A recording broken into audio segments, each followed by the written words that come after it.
Good morning, afternoon, or evening, depending on where you're listening to this. I'm Owen Hillman alongside my awesome co-host Grant Hillman. Grant, it has been a crazy week of sports this week. Yes. It's Yes, been it has. absolutely nuts. You've got the NBA trade deadline, which featured so Complete many. shakeup. I'd say it's a pretty big shakeup, but there was a bit disappointing not seeing Giannis move to another team. But the Yeah. Hawks No, had I'm a massive. surprised they're keeping him, honestly. Oh, for sure, for sure. But what do you think of the Hawks trades during the trade deadline? I honestly feel pretty good. I feel like we got rid of Trey and are gaining by not losing, if that makes sense. Yeah, So I'm happy addition with by that. subtraction a bit. Exactly. And then, that most recent trade we did was big, very big. I feel like we're moving a lot of things around.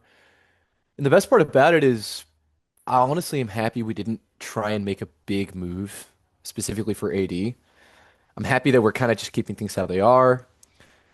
Hold on to your trade capital and keep stocking up. If the whole Giannis thing, I would have loved to see Giannis in Atlanta, but I definitely understand not getting him. He's expensive and he's in the latter end of his career. So, I'm happy. I'm happy we can wait it out and not spend too much money on an old guy. Yeah, there was just no way in my mind we were gonna get Giannis. And Yeah. that was probably the only thing that would have made the trade deadline super Yeah, worth it if you wanted to I compete. agree. Happy we didn't get AD. Very happy. Yeah, no, and I'm glad we're trying to embrace a rebuild a little bit this year because we Yes. have the Bucks pick, we have the Pelicans pick, and I think maybe the Bucks losing not having their draft pick is factoring into them not trading Giannis too. Yeah, I could see that. And one thing I was thinking about, I think you'd find this funny, a little bit of irony in this whole Atlanta Hawks situation, specifically with Washington, is when the trade deadline started, there was a lot of talk about AD coming to Atlanta with Trae Young. And AD and Trae Young are now on the same team, just in the most backwards way we could have imagined. So I thought Dude, I that was was pretty thinking funny. that too. We were Yeah. trying to save up the cap space to get Anthony Davis when we traded away Trey Young. Yeah. And then And who would have now he's guessed, a dude? borderline salary dump from the Mavericks too. That Yeah. trade was crazy to me. I didn't Dude, think, Washington is just they're just putting something like they're just making some BS, man. Like you yeah. ever seen like the meme? It's like I'm making some BS. Like they're just putting stuff together, man. It's who knows how it's gonna work out, man. If they both end up being healthy at the same time, this team might sneak into the play-in. Yeah. The Oh Wizards man. have got so far to go from being a relevant Yeah. franchise. But they're just like, you know what, why don't we just acquire all-stars from The the two biggest names in early the market that actually left. 2020s? Yeah, but I'm not sure that this is the best move for you, like longevity wise, or even now. None of these guys are going to be here. Trey's still sitting down from injury. AD's also still sitting from injury. Like, you're not going to see them hit the court for a few more months, if that. Right. And 80's an upcoming free agent this next season, so Wizards might just it's basically a salary dump for the Yeah. Mavericks. Yeah. It's just very interesting just how poorly the Luka Doncic trade is aged as Yes. well. Yes, man. And it's ridiculous. I don't understand. Like I'm still just in such shock about that, and it's been a year. I remember watching pretty recently I saw a video that was a compilation of reactions of the trade and I was just getting a kick out of that. Nobody could believe it. It was the craziest It's trade of trades in crazy. all of NBA. Like, yeah, Oh my well, let's go ahead God. and move on.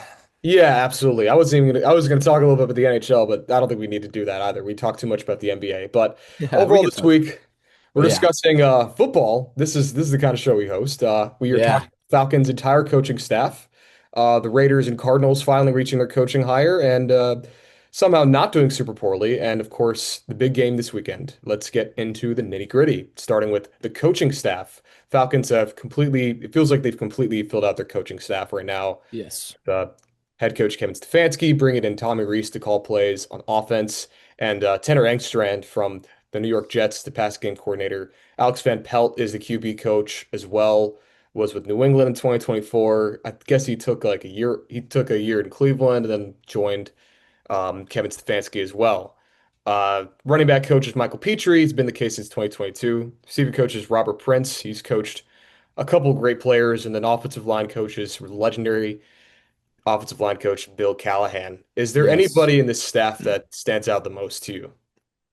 There is actually. First of all, I want to touch on Tanner Engstrand because people don't really realize how good of a pickup this was. First of all, getting any past OC as a coordinator outside of offensive coordinator, whether he's a QB coach, whether he's a passing coordinator, whatever the thing is, that's awesome. There's a reason why this guy was an offensive coordinator. That is a truth. It's the same reason why you see guys get fired as head coaches and go straight into prime coordinating jobs. Because in order for you to move up, you have to be the best in your group, I guess. I want to say position, but I don't think that applies here.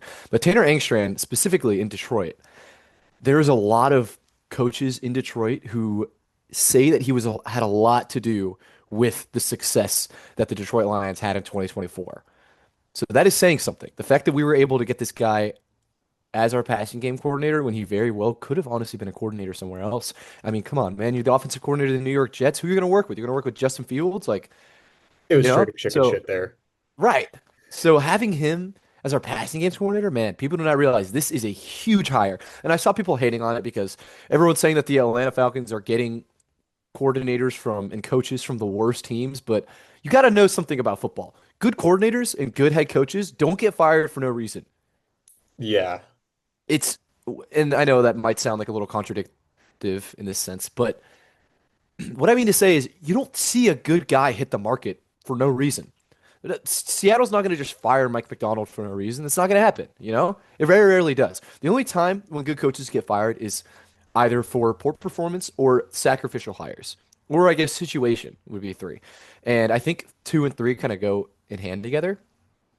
Tanner Engstrand is, to me, a situational hire where you're in New York, you've got absolutely nothing to work with. And then you trade away all of your best players on top of that. And obviously, offense and defense coordination is obviously separate, but offense and defense complement each other. This is, football 101. If you have a bad defense, you're going to have a bad offense if you're not going to have good field position ever. This team never got the ball from an interception. We need to realize that. This offense rarely worked on a short field, and they had absolutely nothing to work with. So, to me, Tanner Engstrand was definitely a situational fire. However, Kevin Stefanski was a sacrificial hire. You had to blame it on somebody. You had to bring in a new guy. Whoever you're bringing in Cleveland, and I would agree that this is the case now, is not going to be better than who you fired with a sacrificial hire. Look at Miami. I'll say it again. Mike McDaniel was a sacrificial hire. Yeah, He, absolutely. Sacrifice of yeah, fire for sure. I mean, he was a good head coach there for a solid amount of time. They needed a shakeup, and the guy they brought in, I mean, we'll get into it, but he was worse. Is worse. Yeah. Worst position. You made a, I wouldn't even say lateral move. You made a negative move. So we need to stop looking at where these guys came from and start seeing their resume. Tanner Engstrand's a phenomenal example of that. He is so well spoken from his time in Detroit and was talked at as honestly the backbone of the absolutely elite passing game that they had in 2024. The guy, Alex Van Pelt, I saw you put on here. He coached prime Aaron Rodgers from 2014 to 2017. Being in New England for 2024 helped a lot with the development of Drake May, which is big given this. And also, I do see a lot of parallels. This may be a crazy statement, but I see a lot of parallels between Aaron Rodgers and Michael Penix when it comes to the absolute cannon of arms they have and where they like to operate in the field. I think that both Aaron and Penix definitely like to sail balls, especially to the outside, Yeah. long passes. And I don't know I'm about very that. happy to see a guy come in there with a similar or I guess worked with similar quarterbacks. So Van Pelt's got me excited. Obviously, Bill Callahan needs absolutely no introduction. I mean, dude's one of the most legendary offensive line coaches in the history of the NFL. And of course, honestly, I'm happy about Robert Prince too. I'm excited about that. I mean, there's a lot of good receivers that he's had. I mean, CeeDee Lamb, who was the most targeted receiver in 2024 in the entire NFL. So I'm happy about that. I'm happy about a lot of these guys. Yeah, I'm really excited to see what this group brings. I'm really happy about the Tanner Engstrand hire. It felt like the firing was just out of nowhere with the Jets. Was. I It agree was with you so on that. I crazy. mean, now you're gonna fire a guy who's had 1 year to work with absolutely nobody. Yeah, you had Brady Cook starting for you in the last week of the season. Right. Former Missouri Tigers quarterback drafted in the fifth round. You're Yeah. not going to do much. Even if you No. have Breece Hall and Garrett Wilson in your team, you're not going to do Yeah. much. But Who's gonna I throw like to the Garrett Alex Van Wilson? Pelt hire too. Me He, too. I don't think his time with the Patriots was that great. Although I don't think he had a lot to work with in New England. That core was Fair. awful. The running game was Antonio Gibson was starting at running back outside of Ramondre Stevenson. And then you draft Jalen Polk and Javon Baker in that class. It was really, really Yeah, bad. Somehow he made chicken shit in the chicken salad in Cleveland in 2023. right. Looked at Joe Flacco and was like, hey, why don't I just cook with this? And Joe Yeah, Flacco ended up sending the Browns to the playoffs too. yeah. That was a phenomenal year. I mean, we look back at that, and I think what Matt Ryan is doing well, and what I agree with, is what happened in 2023 in Cleveland is one of the best coached teams we've seen in the last who knows how many years. The fact that you were able to make so much out of so little to turn around and they beat Houston in the playoffs, didn't they? Or did they lose to Houston? They lost to Houston, but They it's lost to still a Houston. very memorable season because Yes. they absolutely routed Houston a couple weeks beforehand. Yeah. I mean, you can't look back at that with anything but absolute, like, I guess, honor and pride if I was a Cleveland fan. Like, what a season to finally have some Absolutely. life and to know all these coaches. It was really down to the coaches. The fact that look, I get it. Joe Flacco is definitely one of the best journeymen we've seen in the NFL in the last few years. But I mean, come on, man, give something to the coaches here. Joe Flacco isn't that good of a quarterback. Like, it No, really he isn't. was off the couch when he Yeah, led Cleveland to the playoffs. yeah. I mean, it's the same thing as if you were to do this with Philip Rivers. Like, so yeah. I mean, I think we're gonna look back at this coaching staff with a lot of. I think it's gonna be similar to the 2017 Falcons, 2016 Falcons. We're gonna look back with a lot of, I guess, pride.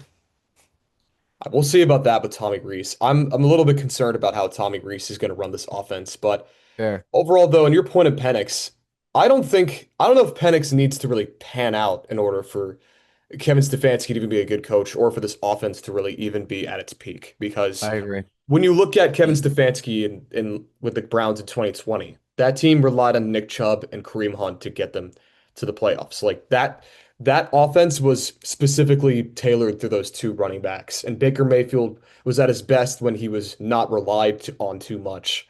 And Yeah. it was just Kareem Hunt and Nick Chubb running the show. Falcons already have a very strong running game with Bijan Robinson and maybe Tyler Algier, who Depending on if he stays, yeah.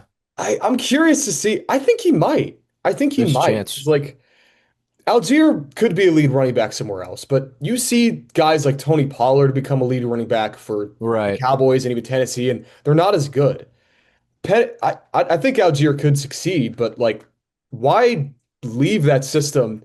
Why leave the Falcons when you have Yeah. a top 10 offensive line when all of them are healthy, and you have Bijan getting a lot of attention from the defense too? Algier is a good running back, but him alongside Robinson is borderline unstoppable. It is, man. And also not to mention that Tyler Algier, excuse me, last season had, I think, his best season in his career. So you're Yeah, coming off a guy who's coming off his best numbers and we're going into a much more run-friendly scheme. I mean, I think I think it's more of a financial issue for Atlanta looking at it because of there has course. been a lot of inside talks about us re-signing Kyle Pitts as a serious talk and less of just a speculation, which everybody should know on here I am 100% in support of. But Yeah, I agree. I mean, it's more of a financial thing for us. We got a lot of names we got to retain, and on top of that, we have a lot of names that we have to retain next year, and we got to bring in some depth. We really do. 100%. Yeah, if Algier doesn't resign, I suspect the Falcons might try picking a running back, which also you hear about Ian Cunningham's statement about trying to build through the draft, and the Falcons have Yes. four draft picks. I'm curious Yeah. to see how he's gonna try managing draft capital because Yeah. he might try getting more draft picks than that. I'd think the Falcons might try trading down for that second round pick too. Fair. No, I could definitely see that. I mean, I think we're gonna see Ian Cunningham. That's what he's best at is Mhm. draft capital, like you said in that statement. But on top of that, we've talked about the trades he's made in Chicago, or had a very helping hand in. That the general manager of Chicago said he had a lot to do with. We should also mention. Yes, So I agree. The one thing I know, I shouldn't say I know, but I feel very confident about is we are not going to draft a quarterback. I honestly am doubting that we might sign another quarterback. We might sign some practice squad guy or some decent backup. Actually, maybe a decent backup, but I don't see us signing a starting quarterback anymore for week one after seeing Michael Penix's recovery looking like he could very well be ready for training camp, nonetheless, week one. But yeah, I don't think that this team would be okay with drafting a quarterback at any pick to put that pressure on Penix because the last thing that Penix needs right now is pressure. And I think that Matt Ryan knows that, and I think that Ian Cunningham knows that. So I do want to say that. I don't think we're going to draft a quarterback. I don't think we're going to draft a quarterback this year. We probably sign just I'd say we could probably sign a guy like Jimmy Garoppolo that's had a few starts here and there. Yes. And like if Penix gets hurt, Garoppolo steps in. Like you don't expect a lot from him, but at least Yeah. he's not a guy that will pressure Penix. But I'm curious to see if this is the final. I'm curious to see if this is the final year the Falcons give Penix to be the guy in 2026, just Yeah. based on how many quarterbacks are going to go in 2027. Although we do say it every year, the quarterback class is loaded in 2026, 2027, 2025, whatever. I could hmm definitely see the Falcons moving on from Penix if he ends up busting throughout a full Yeah. season with them. It's a make or break year for Penix. I agree. I just don't think that the pick is going to be now, especially with the capital we have. No, Duh. be wasted. However, I do have a lot of high hope, I guess, best way to put it. I have a lot of high hope for Penix. I think, especially under this Stefanski system, I think one thing that people need to be talking about is that Stefanski is an under the center guy who still lets the run or the run, yes, still lets the run complement the pass. But I think that this is going to be a huge, huge step into Penix's development. But let's be real, this is the first time in his NFL career that he's had the tools to make this work. I'm so excited. I think this guy has so much potential. And I mean, seriously, man, if he puts it together, and the odds of him putting it together with this coaching staff to me is higher than not. Genuinely. You might be inconsistent and have some hiccups, but golly, man, I was watching some highlights of him from this season. Gosh, dude, we do not talk about it enough. We had a lot of hiccups last season, but I don't think a lot of them were Penix's fault. He had a few bad games here and there, but let's be real. Us losing to New England, that was not Penix's fault. Us losing to Carolina a second time, he was injured, but he had a fantastic first half. Us losing to Tampa Bay, still had a great game. Like this guy's got so much talent, and he's been serviceable this entire time. I cannot wait to see what happens when he learns to play under center with Bijan Robinson in the backfield. Like, gosh, Yeah. man, it's going to be electric. I'm so excited.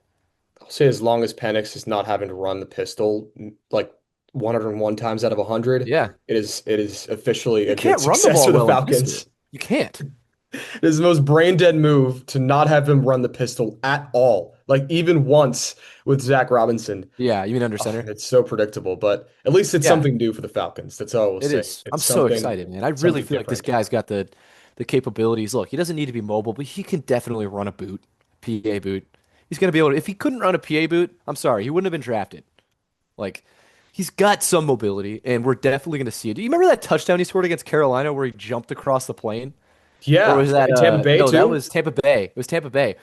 I mean, he had the first down right before that, and then had the touchdown. Like that guy is a fighter. He's a hell of a quarterback. He's got hell of an arm, and he can throw the ball well too. He can throw the ball super well. He can throw the ball in tight windows. And the one thing he's also really good at too is not throwing hospital balls for the receiver. I Mm, think that's something that's not talked about. That's a high IQ thing. And you could say that he's underthrowing some of these, and I'd agree, but he's also pretty good at finding the window to where a guy like Drake London could slide for it rather than not being able to hold on to it because he's getting his head taken off by a right. Tampa Bay linebacker. So I'm so excited going into this season. I mean, seriously, if you're an Atlanta fan and you're not excited about Penix's development, I really would be because this guy has shown that he's serviceable at the very least. I'd love to be able to see how they approach the passing game with Penix because I think my biggest issue with Penix was just his inability to attack the middle of the field. Yes, Part of that was due to the fact that like the offense was really predictable under Zach Robinson, and he agreed. didn't really scheme many middle of the field throws. No, especially not with London. Yeah, it was Yeah, just I mostly like agree. hole shots on the outside with Penix or just A screen dump off passes to that went Bijan. nowhere, or even got pick Yeah, six to like in the game against the Panthers first time around. But yeah, I want to see Penix be able to attack the middle of the field on deep shots, like deep drags, deep posts.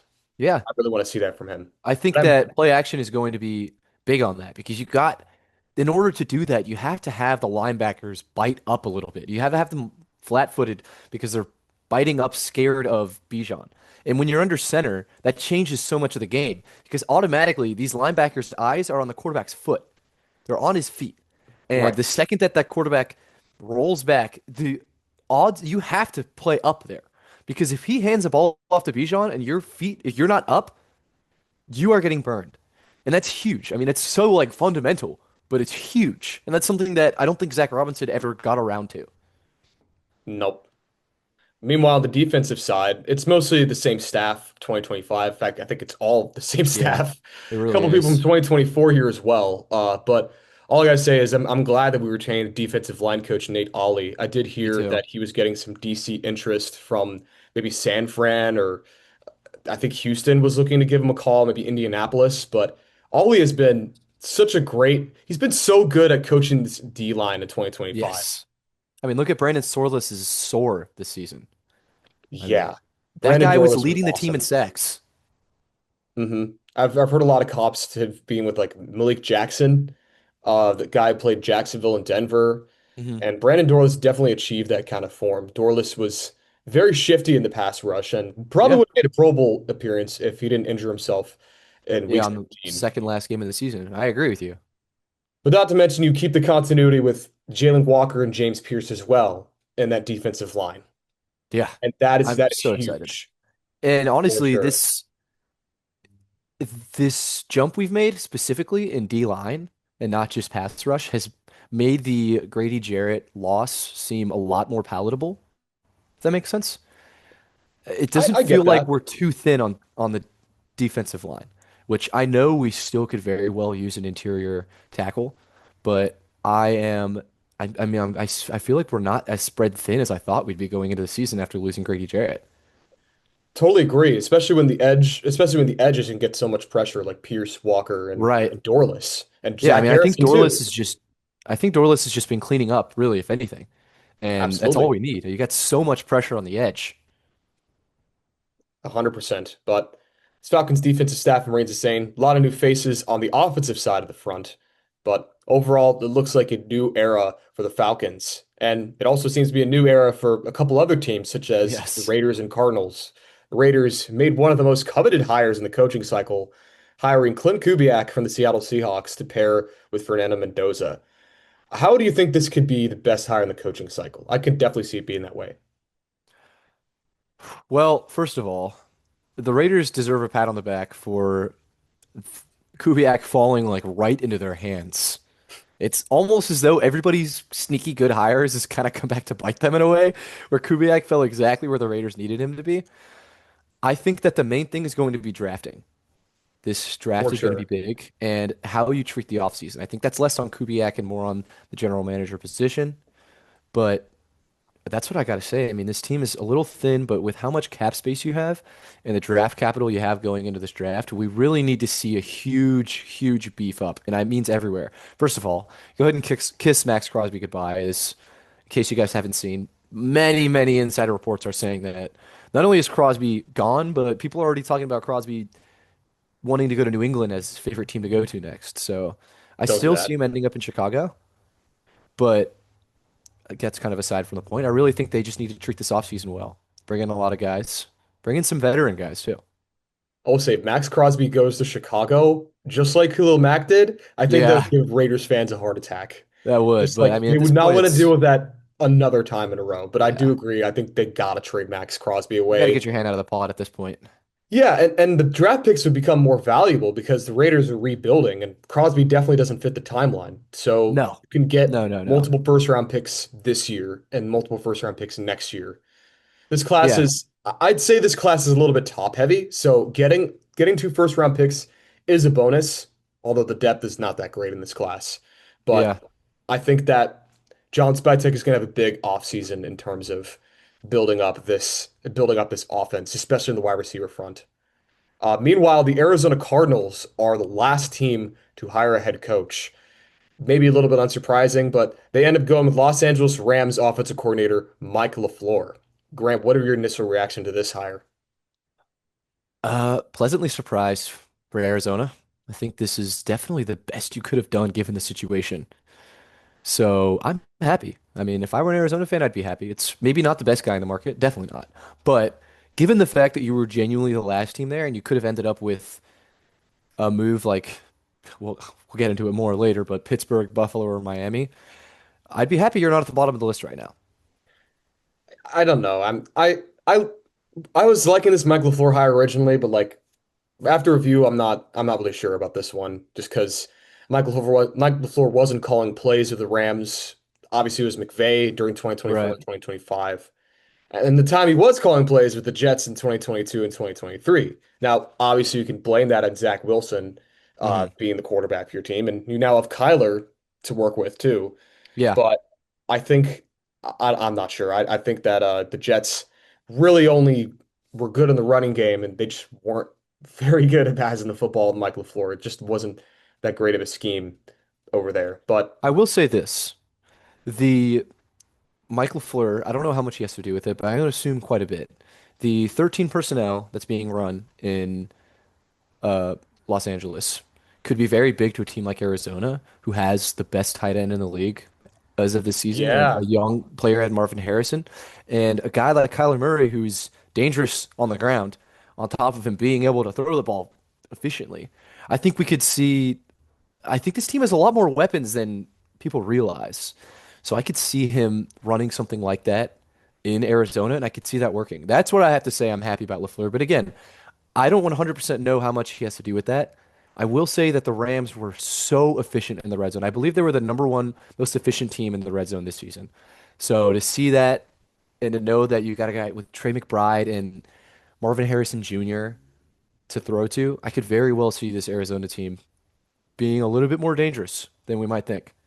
yeah. I mean, looking at like the weapons that he has to work with. I mean, you had a breakout season from Michael Wilson when Yeah. Marvin Harrison was Yes. injured. Trey McBride is the best tight end in the league. They definitely need to fix their running game for sure. But I Yes. just feel like it's kind of a weird fit for Arizona because they're in a bit of a transition period. I think they needed to Definitely. get at least a more experienced head coach, somebody that actually calls That's plays either fair. on the offensive or defensive side.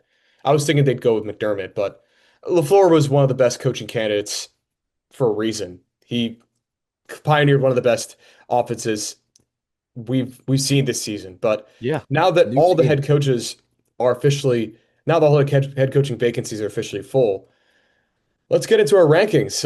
Let's start with you, Grant. What would you say is your rankings from 1 to 10? Start with one. I've got Harbaugh in New York. I think he was the top of the top, cream of the crop of the market. So I think it's wouldn't make it any less sense, but not put him at one.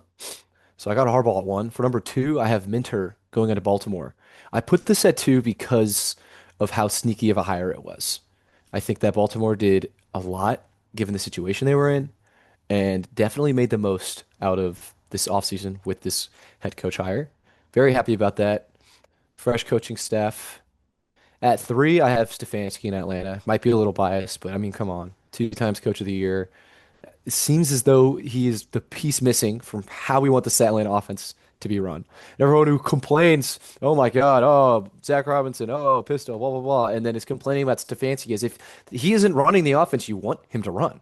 He is running the prime Atlanta Falcons, Bijan Robinson, under center play action offense you could possibly ask for.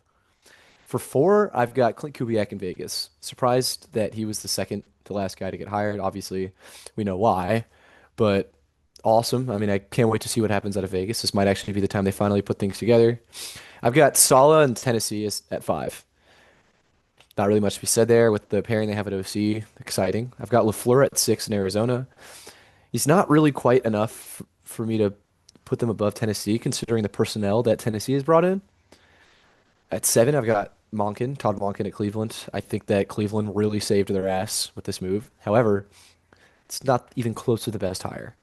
Then at eight, I've got Joe Brady at Buffalo. And the only reason this is higher than two other teams is because, at the very least, Buffalo retained Joe Brady. That's the best thing I could say. At nine, I've got Mike McCarthy in Pittsburgh. I do think that there is more silver lining to this than people think there is. However, you barely got one of the best names. You got one of the worst names in the market, a guy that's been in the market for a few more years now. And the reason why he's been on the market is because he's had the same issue Pittsburgh has had every single season. And then finally, Halfley in Miami. I mean, I just don't understand it. And welcome to 5 more years in hell, Miami. Yeah, I have a very different 1 through 10 list from you, actually. I see that. I have John Harbaugh at 6 instead of one, and Huh. I was originally very high in this hire. I really like this hire, but looking at looking at the personnel that he brought with him, I'm way lower on this because It's fair. as good as John Harbaugh of a coach as he is, he thrives off of a good coordination. Like he thrives off of having good OC and a good defensive coordinator. I like the Denard Wilson hire in the Giants. He didn't have much to work with the Tennessee, but he did really good work in Baltimore. But I do not like the Matt Nagy hire. The Matt Nagy hire is going to sink the Giants, in my opinion. I just don't. I don't think that he's a good offensive coordinator anymore. And you saw how he ran that Chiefs offense to the ground with Patrick Mahomes. I mean, sure, Yeah. the Chiefs didn't How? have anything outside of Rashee Rice and aging Travis Kelce, but when you make Patrick Mahomes look like not even a top 10 quarterback, Yeah, he did I not don't know look how like you a do top that. 10 You're right. That's a quarterback in good point. 2025. So that's just a big indictment, and that brings it so much lower for me with John Harbaugh. But my number one pick is going to be Robert Saleh, just because I like the fit. He deserved another shot with Tennessee, and he's Definitely. one of those defensive coordinators that I think he along with Mike Vrabel have this like CEO mindset, in my opinion, Mm. that works very well for teams. That you saw the Jets performing much better down the stretch in 2023. And 2023 in 2022, they had upset wins over Buffalo, Green Bay, and they played Kansas City pretty well in 2023 as well. I also like the Brian Dable hire as well with that front. Yeah. Two, Agreed. I've got Kevin Stefanski. Nothing need to be said. Kevin Stefanski is one of the top coaching candidates in the league, and I'm glad the Falcons got him. Klint Kubiak at three. I love the pairing with him and Fernando Mendoza in this Raiders rebuild. Jesse Minter, I have at four, only because I think that the offensive coordinator, Declan Doyle, I need to see how good he is at first. He wasn't I calling agree. plays in Chicago. So he might flame out in Baltimore, but he might also be very good. That's the only holdup I have with this. At five is Joe Brady. I don't think this is as bad of a coaching hire. I don't think this is a really bad coaching hire. And this is probably the best case scenario for Buffalo in this point. I agree. I agree with you on that. It's definitely the best case scenario getting out of this. But that's kind 100%. of that's kind of it. Uh, at seven, I have Todd Monken, just because I think he can improve Cleveland's offense. But again, is it going to be Shador at quarterback? I have no idea what he's really working with in Cleveland. Not to Jeff mention that Hafley actually, what up? Dylan Gabriel actually had a statistically better season than Shadur Sanders. People don't realize. And Kevin Stefanski was very much pro drafting Dylan Gabriel. So I could definitely that's still a debate, regardless of whether or not Shadur Sanders is a Pro Bowler, which is whatever. We're gonna skip over that. I don't know. I still think Shador is a better quarterback than Dylan Gabriel. He was Fair. drafted as a backup, and he kind of looked like that in the film. Yeah, But at eight, I that's fair. actually do have Jeff Hafley, just because I think that this Dolphins defense has needed an identity for years now. Like they've not had a defensive identity for years, and I think that Jeff Hafley could definitely build it up through the draft. And I kind of got convinced by my friend Tyler DeSena at Senior Bowl about this. Hafley is going to build this Dolphins defense through the draft. So I definitely prepare to see Kenneth Grant do much better in a Dolphins uniform next year. I'd like to see Chop Robinson improve a lot, and I'd like to see them pick a member of the secondary in that class too.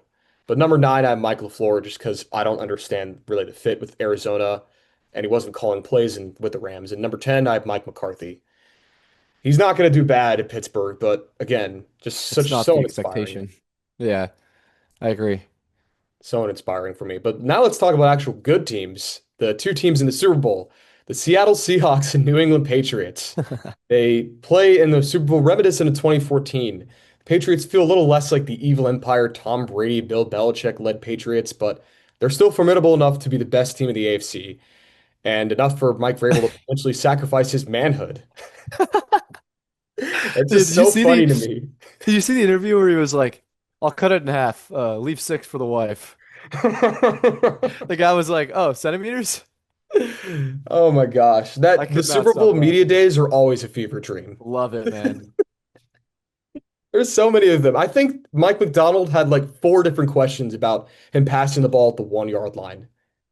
And he was just so tired of it. Yeah, dude. I mean, I would be too. Just move on. I mean, it's not even his team. I know, man. But the Seahawks have shown multiple ways to win in these playoffs with dominant defenses and great offenses. like in that FC Championship game against the Rams. But let's move on with the Patriots. What do you think was the biggest factors in the Patriots making it all the way to the Super Bowl a year after going 4-13 and firing Gerard Mayo as their coach? I'll say this, man. I did not like them firing Gerard Mayo. I thought it was dirty, especially after one season. But Robert Kraft keeps showing why he's one of the best owners in the NFL. It was such a good move in hindsight, as dirty as it was. I mean, you should never give a guy 1 year with a bad roster. But I just don't think that you could have gotten a better coach than Mike Vrabel at the end of the day. Agreed. And it's a little bit sour because I liked Gerard Mayo. I really was inspired by everything he did in his time in New England, specifically when he was I think he was an interim, wasn't he, for half the season? No, I don't think he was an interim half the season, but he did. I think he was like a defensive. I think he was a defensive coach on New England in 2023. I see. But either way, it was definitely a low blow to Gerard Mayo that I still think needs to be understood. But we learned that business is business. And in the same way that Raheem Morris got the very, very, very cold shoulder of Arthur Blank after everything that happened there, it's just what has to happen. I don't like it, but it's what has to happen. So at the end of the day, man, Mike Vrabel has just been a hell of a coach, genuinely. We're looking at Absolutely. another Dan Campbell-esque rebuild. This time it doesn't feel as fragile, and it doesn't. I feel like with Detroit, there's always just this impending doom, this impending movement that, or I guess impending belief that you're going to suck again soon, if that makes sense. Mhm. And it doesn't feel like this is happening with New England right now. It really feels like this team is here to stay. Although I do think they're going to take a step back next year. Man, Mike Vrabel has just been a hell of a coach. Yeah, I he looks a lot more like no, nothing against Gerard Mayo, but he Vrabel looks a lot more like the successor we all thought Gerard Mayo would be with Belichick. I And agree. obviously, you could talk about the dirty way that New England got rid of Gerard Mayo. I'm of the opinion that like if you don't really show much as a coach in 1 year, I kind of understand it. It's dirty, Fair. but you can see that it worked out for the Patriots just fine. Mike No, Vrabel business is is business, an man, incredible head unfortunately. coach. And I think that getting Josh McDaniels back has been a very sneakily good hire for New England.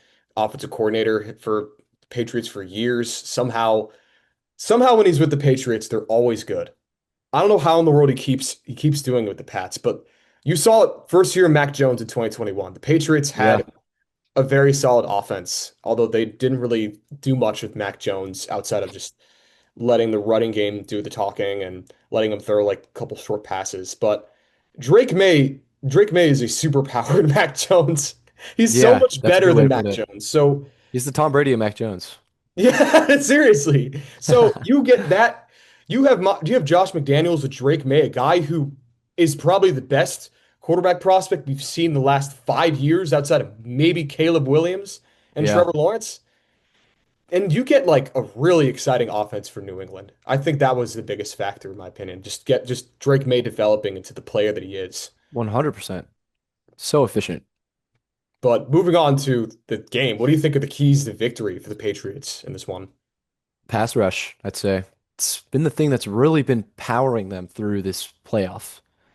They really just need to keep getting to the quarterback. I don't think that Seattle, through this playoff run, has really experienced a good pass rush. Obviously, not against San Francisco. At least they didn't play like a good pass rush. And then, of course, during the Los Angeles Rams game, which was an absolute shootout, I think that you got to get to Darnold, shake him up a little bit. I might say this every time, but it really applies every time. Pass rush. I think another thing to look out for is I'm not sure. I'm sure you've seen this, Owen, but Emin Worry apparently has an ankle injury and was seen limping entering his team hotel. We don't know how bad it is. We don't know what injury it is. I'm not That's sure if he's huge. listed as questionable, but yes, he is definitely injured. 100% has an ankle injury. It just, I mean, I'm sure he's going to play through it, whether his ankle's falling off or not. So there's a lot of things. I think that's a huge Achilles heel in the Seattle team. But if New England can get His to the ankle. quarterback like they have been doing, that's how you pull away with it. Yeah, I think this pass rush is a big factor for this Patriots team if they want to win against Seattle. And yeah, the Seahawks have not. I mean, the Niners have one of the worst pass rushes in the league. The Right. Rams, their pass rush is okay, but Jared Verse is a little overrated, and the Rams Agreed. don't have like an Aaron Donald-esque pass rusher back there. Mm. So the Patriots, I'm willing to see if Clavon Chason can keep up his streak because he's got three Yeah, sacks in the playoffs so far. I agree. I have him as one of my major players to step up for New England, so I'm with you Yeah, on that. he's been Definitely. great. Anthony Jennings has been really good. Yeah, Milton Williams has been good on the defensive line.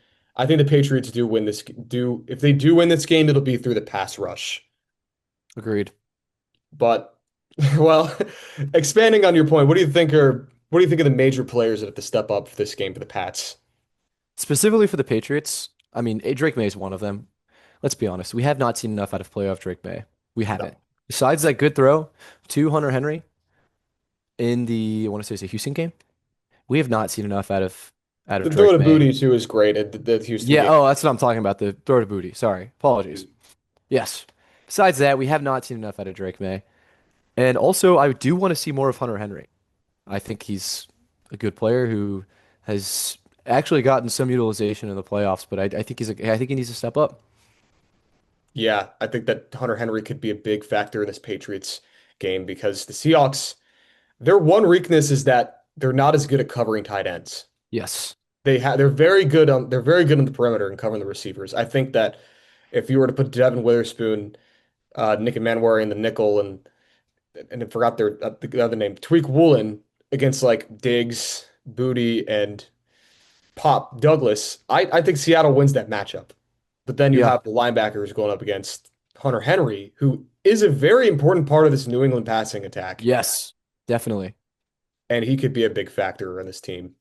I think Milton Williams is going to be big for the Seahawks as well. Again, as a as you and I both mentioned, the Seahawks have not faced a great pass rush yet, but Milton Williams is unique in that he's a good defensive tackle pass rusher.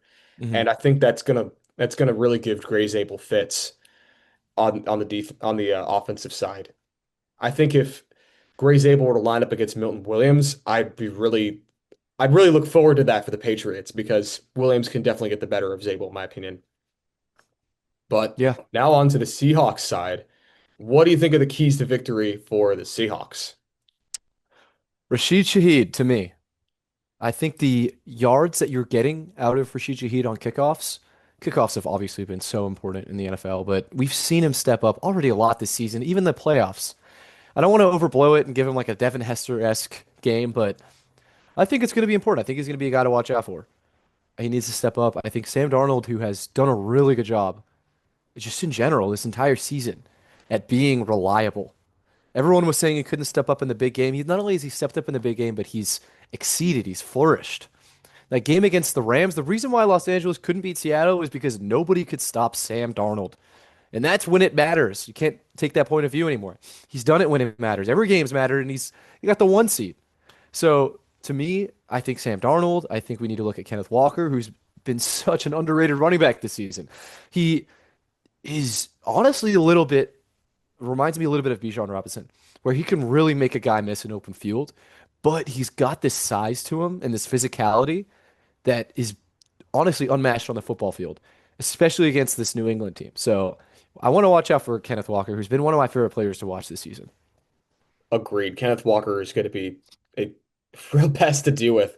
I'm glad that people are finally starting to come along to Kenneth Walker. One Yes. reason people were fading him in 2023, 24 just because of Yeah. how injury prone he is. But the guy is a stud.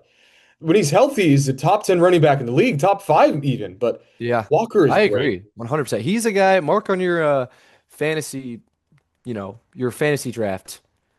Mark a guy like Kenneth Walker, who honestly might sneak up a little bit farther than he should. But either way, he's a guy that you're gonna want in fantasy next season. Absolutely. But I think the Seahawks will definitely need to get some better performances from Cooper Kupp and Rashid Shaheed. Jackson Hmm. Smith-Njigba is going to get open for sure. Yeah, there's no question mark about it. Like there's no doubt, there's nothing on his name. I mean, he's gonna be open. I don't even need to, and I don't need to say he needs to step up. He's going to step up. It's JSN. 100%. But on the games where he like has not, like he only had 19 yards and a touchdown against the Niners. That's kind of those games where you need to get Cooper Kupp and Rashid Shaheed involved, especially Yeah. Kupp. I think Cooper Kupp on the goal line. That's going to be very Yeah, important for Seattle. I And agree. I could see him clutch. I could see him like clinching a very important third down or fourth down for Seattle. He's very consistent.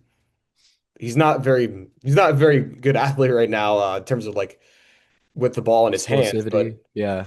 the guy is still pretty reliable in the slot for Seattle. And I just want to see Rashid Shaheed be able to, if you can take the top off the defense with Rashid Shaheed, then this could be a blowout for Seattle. I agree. I am looking to see a lot of dump offs and screens to Rashid Shaheed. I think he's going to be a guy. He's a guy who once he gets going, he's hard to stop. 100%. But what major players are you looking to step up in this game against the Patriots? Major players, I'd have to say Shaheed, Darnold. Mhm.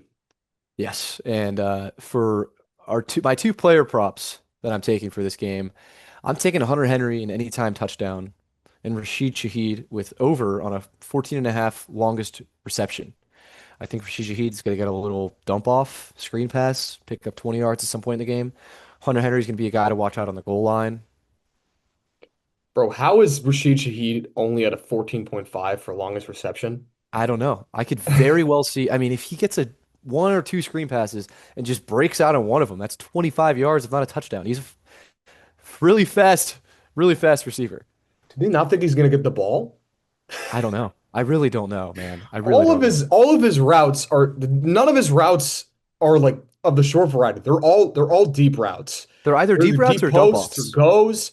Like that's crazy to me that Rashid Yeah. he only has a 14.5 Look, for his he's longest either going to route. catch a 20-yard reception or he's going to get a screen and get 25 yards. That's just the type of player he is. He's fast, man. He's Hmm. explosive. My two player props in this game, they're both going to come from Seattle. I don't know if I could do that, but Cooper Go Cup, ahead. 3.5 receptions. I'm betting the over on that for sure. And I actually think AJ Barner is going to be pretty important in Seattle as well. I think he's going to get over 25 and a half receiving yards just because similar to the Seahawks, the Patriots aren't really that good at covering tight ends either. So I think that AJ Barner Hmm. you might see him get a couple of receptions for 26 yards and get a crucial first down. Donald is really good at being able to distribute the ball anywhere. Obviously, Jackson Smith-Njigba is going to be the number one weapon, but I think Barner could be a pretty evolved too for Seattle. But if there was a Malcolm Smith-esque Super Bowl MVP, who do you think it would be? I don't want to keep talking about Rashid Shaheed. That's how I had who I had, but I don't want to keep talking about him. I get Uh, that, dude. I'm trying to think. I want to choose somebody on the defensive side of the ball, but I'm just gonna go with Rashid Shaheed. I don't like him that much. Don't get me wrong. He was a good answer for all of these. It's totally fitting.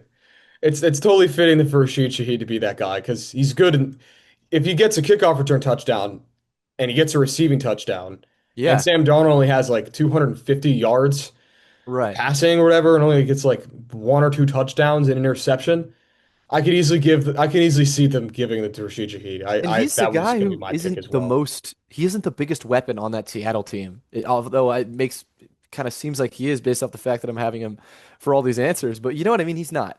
He's not even close. It's going to be Kenneth Walker or JSN or Sam Darnold or even Cooper Kupp before you think of Rashid Shaheed. Absolutely. But I mean, Rashid just has that big playability Yes. already. Like he just has such great inline speed. Yes. You gotta you gotta just make sure if he takes the top off of you once, Right. it's gone. It's a touchdown. Yeah. But I do agree with you on the Shaheed pick. Would you mind giving me a score prediction for this game? What is your score Yeah. prediction on the big game? I'm going 27-21. Give me the Seattle Seahawks.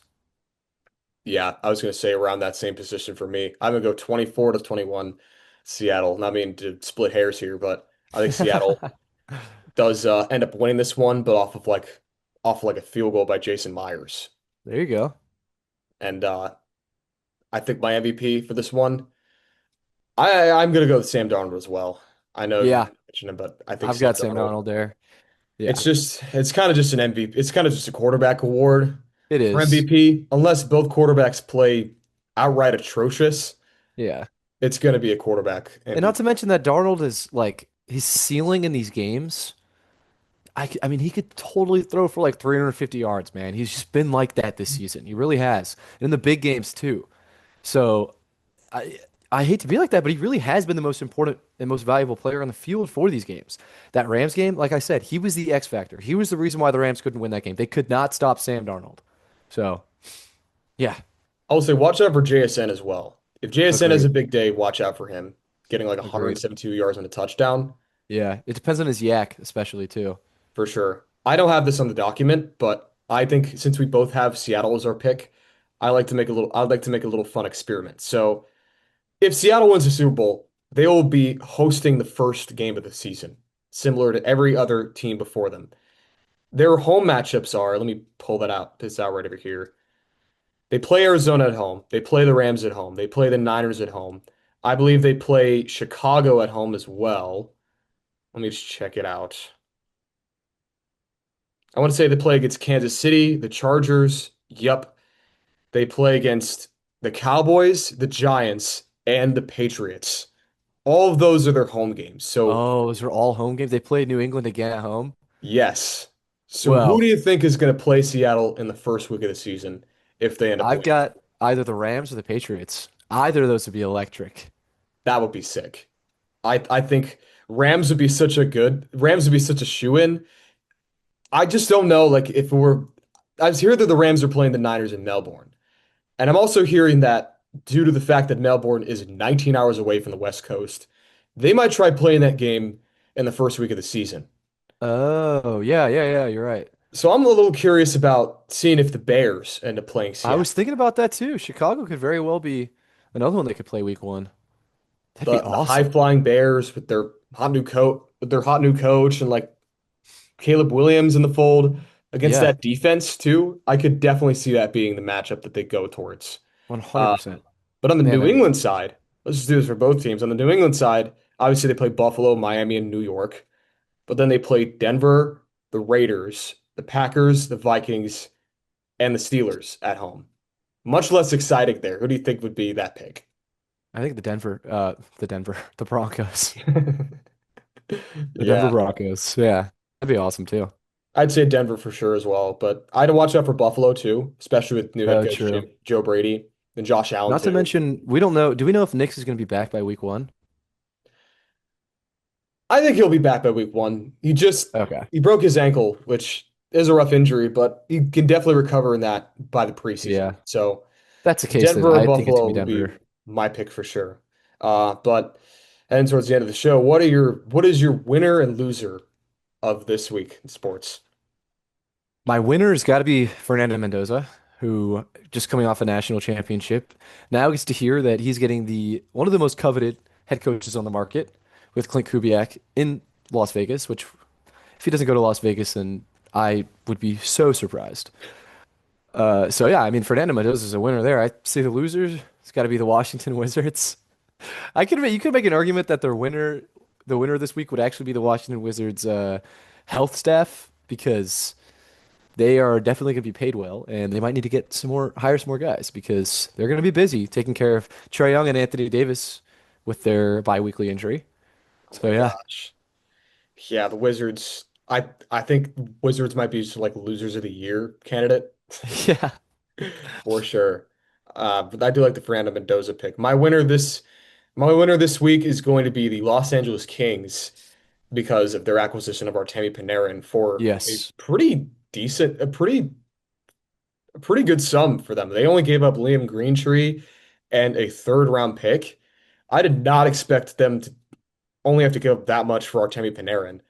And as a Tampa Bay Lightning fan, I'm pissed off that we weren't able to negotiate for Artemi Panarin because I was hearing the whole time about how Tampa Bay was the number one option for Panarin, and part of me was like denying it, but part of me was really excited to see Panarin on that team, yeah, especially with Braden Point being out for a while.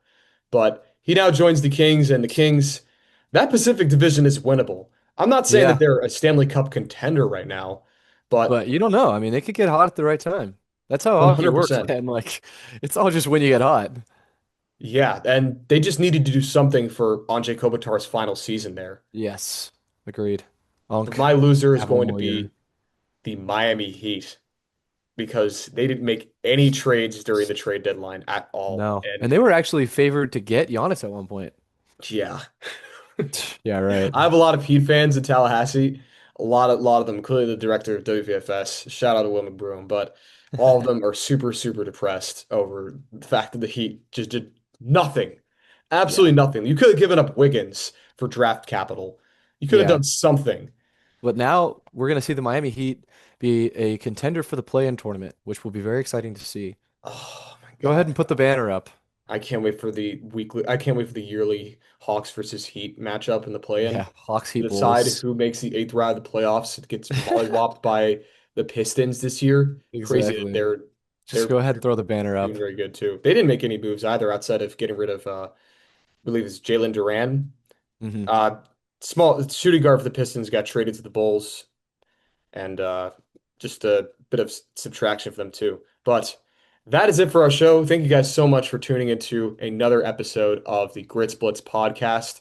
Be sure to follow us on all the social medias we got. Follow us on TikTok, on Instagram, on YouTube. We'll get this episode up for sure. I promise you on that.